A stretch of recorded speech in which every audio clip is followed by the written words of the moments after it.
Storyteller is Brendan Ellis, and as he makes his way to the stage, I'm going to tell you a little bit about Brendan. I met Brendan through Perth Playback. He's one of my mentors at Perth Playback. He's an amazing improv actor. He's an actor, he's a director, and he's on stages all the time. But tonight he is going to be flexing his storytelling muscles in the public arena for the very first time.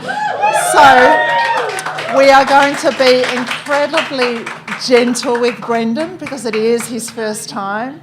And his what-if tale that he's going to share with us tonight is called Waterlogged. No, it's not. It's called Overboard. Please welcome Brendan Ellis.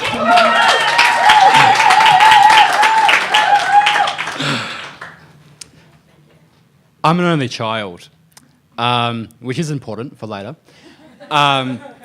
So when I was young, I was always really lonely and really bored very easily. So friends were a big deal for me.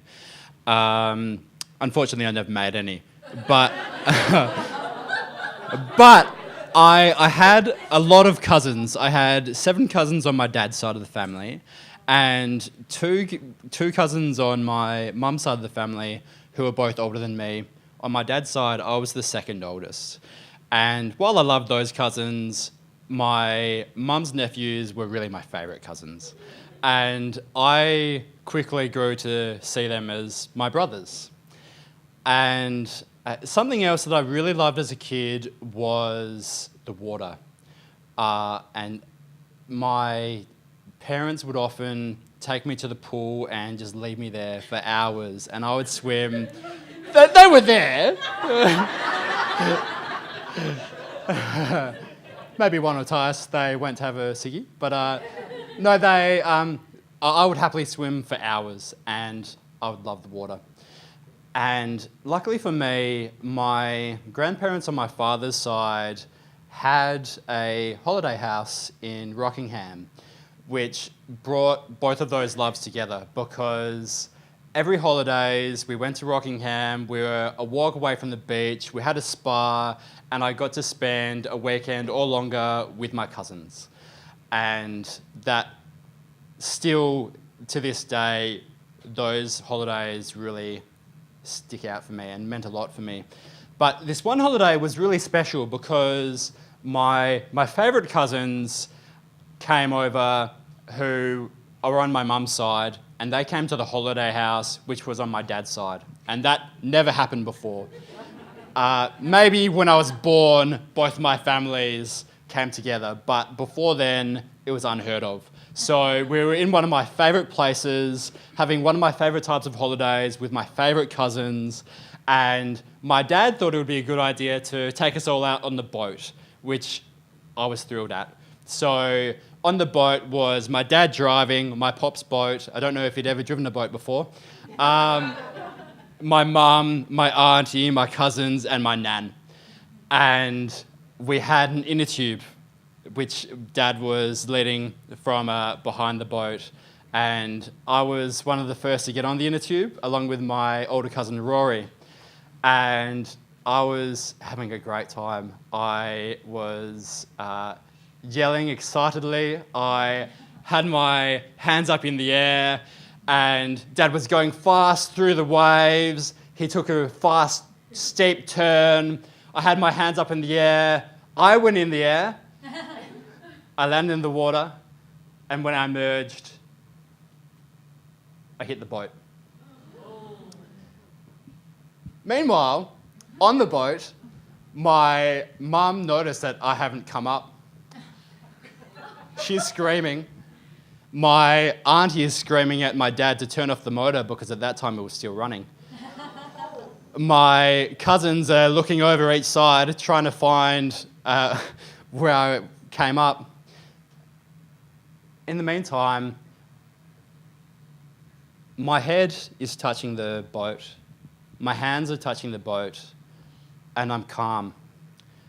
And I've manoeuvred myself to this really strong beam of light, which I could see through a tiny little hole through the bottom of the boat.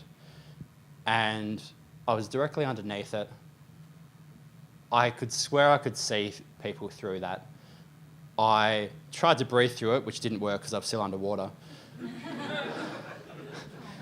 But that didn't work, so my next bet was just to slide my way out from under the boat, which I did. And to this day, that moment particularly still strikes me because I was so at peace. And you wouldn't think that as a 10-year-old. And for some reason, whenever I tell a story from my childhood, I'm always 10. I don't know why. But as a 10-year-old, being stuck under this boat, under the water, I was at peace. So anyway, I managed to work my way out from under the boat, and my head emerged just in time to see my dad in all of his clothes, didn't take anything off, wasn't in bathers, jumping into the water. And I laughed.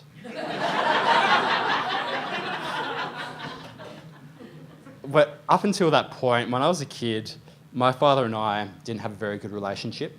Because I'm an only child, I was spoilt a lot by my mum. So my dad was the one who had the job of disciplining me. So I was scared of Dad. I didn't understand why he was grumpy at me all the time and telling me to go to bed and not watch TV. We didn't do a lot because he was working a lot. So to sit there, treading water, seeing him in all of his clothes jumping in after me, I couldn't help but laugh. It meant a lot to me, obviously, but it just came out as hysterical. Before I knew it, I was back in the boat. I was being fawned over, which I loved, and I still love being the centre of attention. That's why I'm here right now. And that was that, really. But I was talking to my mum about this story recently, and she said to me, "Brendan, what if you had died that day?" And I was reflecting on that, and I was thinking, that's not really helpful.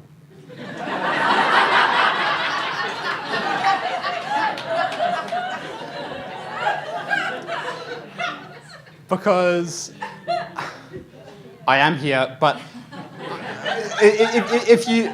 Thanks. But if you think too much about that, you can get trapped in this rabbit hole of what ifs. What if I had... Thanks, Lisa. What if I had been... what if I had died?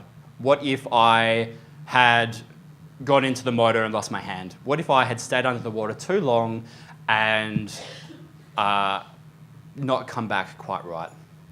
And what if... Let's go further than that. What if I had kissed that girl, or that one, or that guy? Or what if those two people hadn't slept together?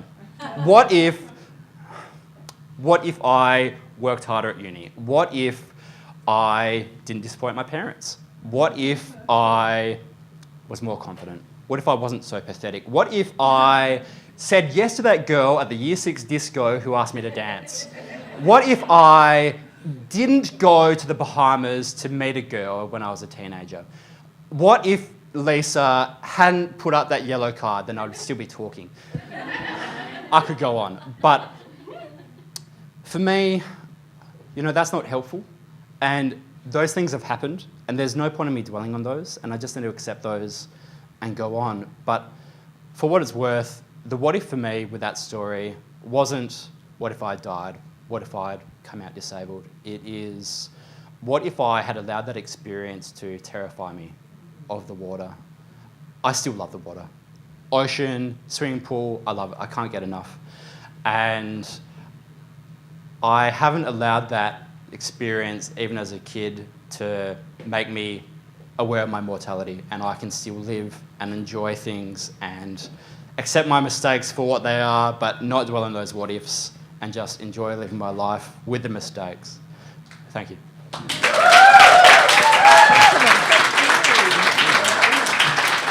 Wow.